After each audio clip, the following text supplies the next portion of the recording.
And the significance is by Albert Einstein. I'll make a quote from Albert Einstein. The field is the sole governing agency of the particle. And so that the energy in visible fields shape matter. Can you explain the pattern of the iron filings if you do not understand the field? Yes or no? No. Can you understand the pattern of my cells in health and disease if you don't understand the field? So this is why medicine has failed, because it wants to understand the structure of health and disease, but does not include the field in its understanding. And so the field is the sole governing agency of matter. Particles are matter. So your life, your physical life, is controlled by the field, and that's from Albert Einstein. So that our understanding of physics says that medicine does not understand disease because it only focuses on the particles and on matter. So Newtonian physics said study only the body. And quantum physics says no. Quantum physics says matter and energy are connected. The new physics, we bring the mind, which is energy, back to the body. And the relevance is just from what Albert Einstein said. So the mind is the field, and it gives shape to the body.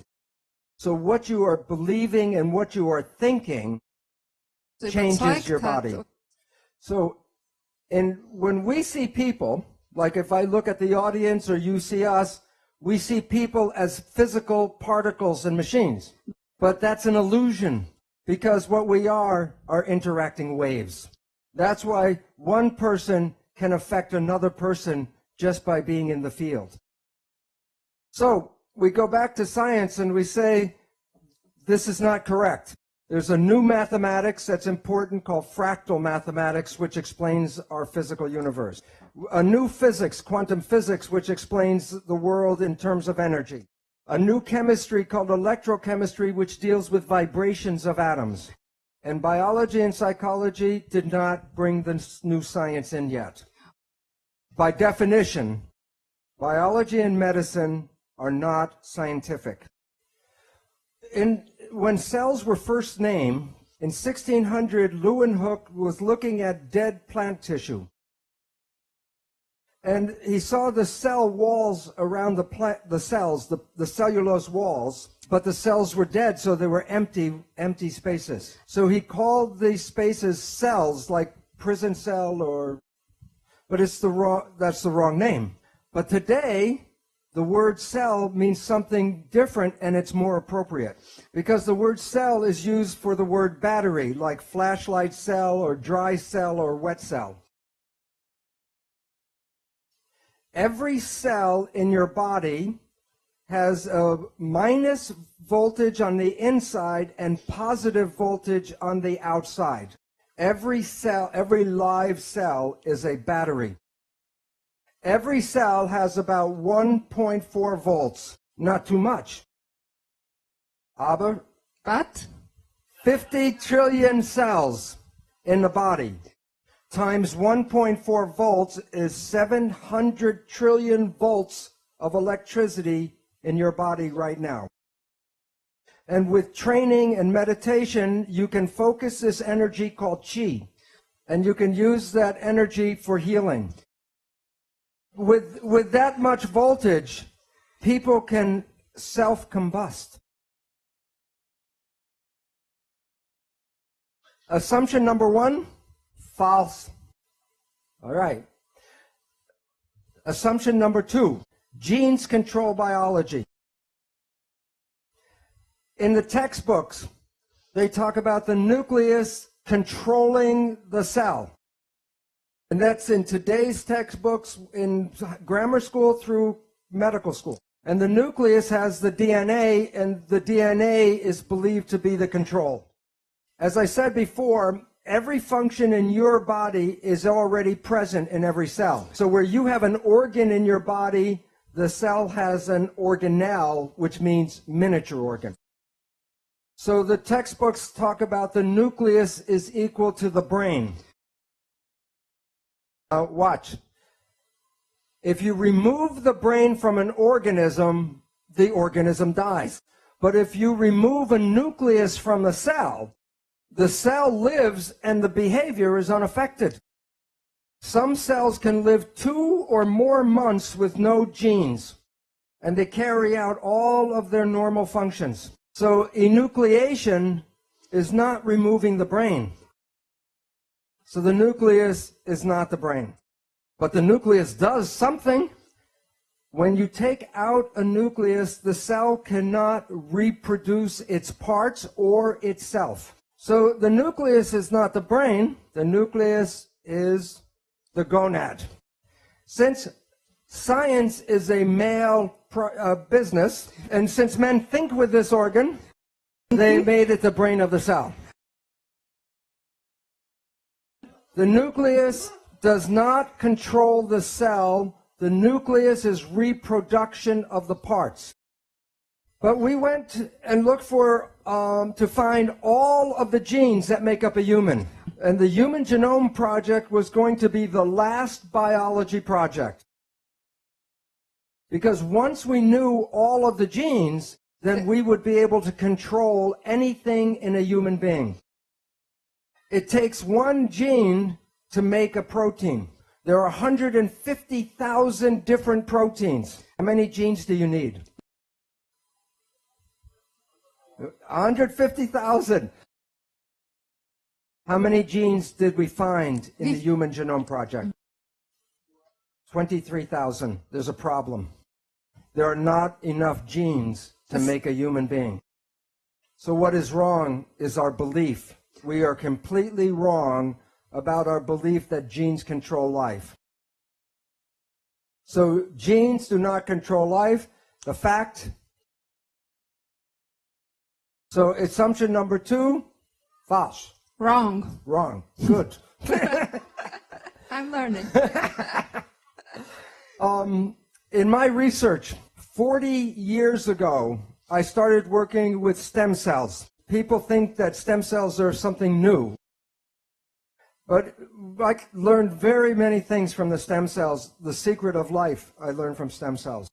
Right now, in every one of you, you have stem cells throughout your entire body. And these stem cells can replace any tissue or organ in your body. And you should be able to stay young for hundreds of years, as Greg will talk about. So you might ask, then why do we age? And the answer is because the mind controls the cells and the genes. And we collectively believe in aging. So that my research, early research, I have a tissue culture with multipotential stem cells. These are clones, meaning they're all genetically identical. In my experiment, I take a group of cells, so I take this group of cells and put it into another petri dish with a different environment, environment A. And environment A, the conditions of the medium, the stem cells form muscle. But I could go back and take the very same genetically identical cells and put them into culture dish with environment B, and the cells form bone. Or I could go and take the very same cells and put them in culture dish C with a different environment, and the cells form fat. What controls the fate of the cell?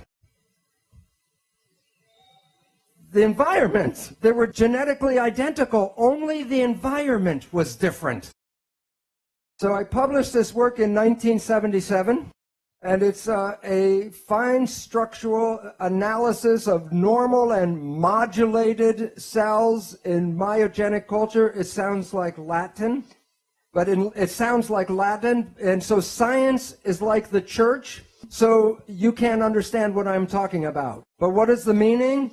Is that this is the first scientific report that I made, how the environment controls the fate of your cells. And I use the word modulated, meaning altered, because there was no other word. My colleagues were not interested in this work because they were interested in the human genome. So I left I had tenure, and I walked out of the university as a professor. I left the university because they were not being scientific, because they didn't want to understand this. So I end up at a better university, the Stanford University Medical School. There I repeat the experiments, but more sophisticated. And I get the cover of the journal, Differentiation. But I really wanted the cover of Rolling Stone, but it's science. So after I do this, again, the scientists were not interested. So I left the university for the second time. And I write my book on the biology of how cells work. And in my chapter 2, I lay out the scientific evidence to show you genes do not control biology.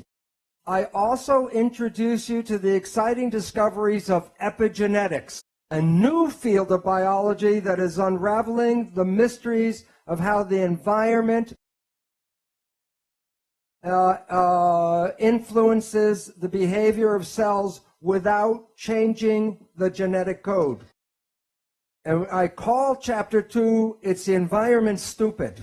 It's a takeoff from President Bill Clinton's campaign saying it's the economy stupid. And 5 months after I write this, people are saying, what do I know? I'm not at a university, so what do I know? And then Nature, in one of the most prestigious journals in the world, Nature, 5 months after my book, an article called about stem cells are engaged in a constant crosstalk with their environment. Biologists are fast realizing. No, some of them not too fast. What do you think they call this article in Nature? It's the same story. Science is now saying what I've been saying for 30 years is coming around now, and that there's a new science of how cells work.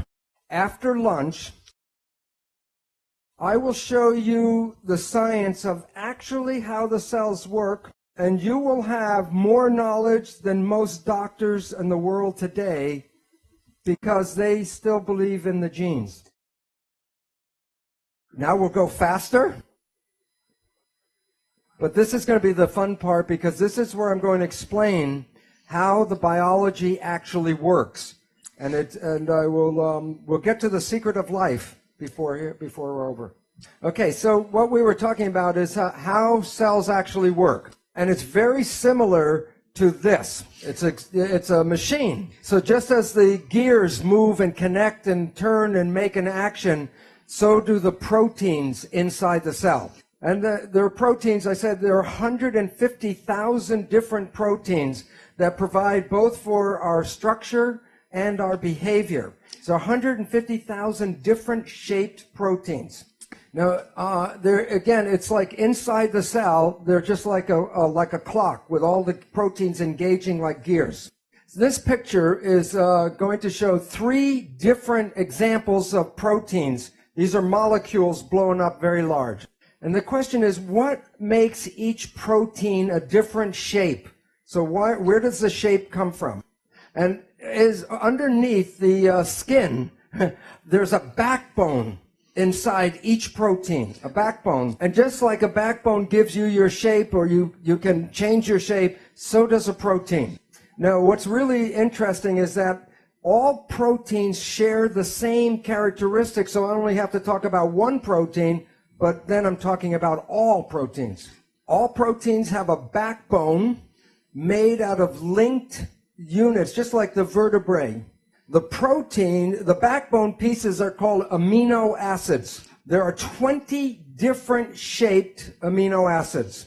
And what makes each protein different is the length of the chain and also the sequence of the different amino acids. The DNA, the gene, is the information of which amino acid comes after the other amino acid. But this is not the best model, because all the beads have the same shape. So I'm going to use 3 different shaped pipes: a straight pipe, one with a 90-degree bend, and one with a 45-degree bend. That's just 3 out of how many? So, okay, and they're just like the beads, they plug into each other. And these are bonds, and in the real chemical name, they're called peptide bonds. So I will assemble this one protein.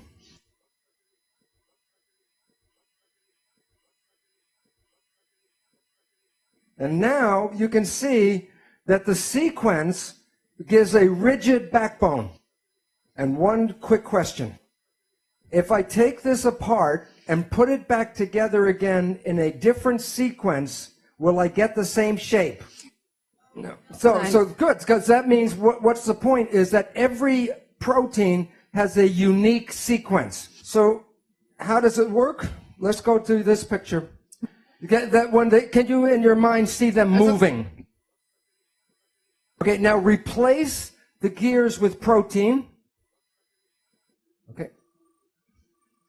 Now, in your mind, can you imagine when this protein moves, it moves this protein, and then it moves this protein. And this is a combination of a protein and a metal machine. Now, take away the metal parts, protein machine. Now, there are different groups of proteins. When they move, they make different functions. And the proteins are called pathways. Okay, so there's respiratory pathway, a digestion pathway, muscle contraction pathway. Okay, so inside every cell are protein gears. When they move, they make functions. And most students in like medicine or science or complementary medicine study this protein system called the Krebs cycles. Anybody knows the Krebs cycle? And these are protein gears that when they engage, create the function of the Krebs cycle. Okay, now are you ready for the secret of